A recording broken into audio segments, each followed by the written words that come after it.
Vídeo número 25, part número 1. Moviment rectilini uniforme i moviment uniforme. Anem a començar amb el moviment rectilini uniforme. Característiques. El mòbil té una trajectòria rectilínia, és a dir, que es mou segons una línia recta. La velocitat és constant, és a dir, es manté la mateixa al llarg del temps.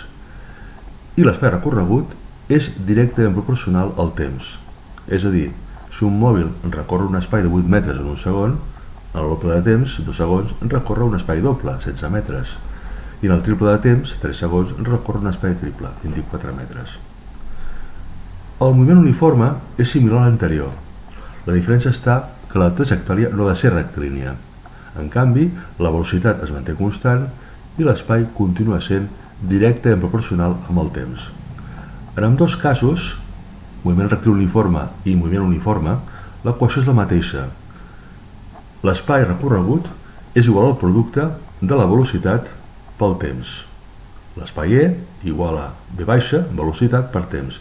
Si d'aquí aïllem la velocitat, tenim que és igual al quocient entre espai partit per temps. Respecte a les gràfiques, en veurem dues. Anem a començar amb la gràfica velocitat-temps.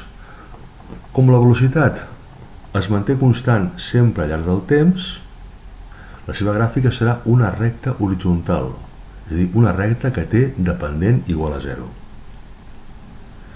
Respecte a la gràfica espai-temps, si represento a l'eix de les Is l'espai i a l'eix de les X el temps, obtenim una recta, ja que l'espai és directament proporcional respecte al temps.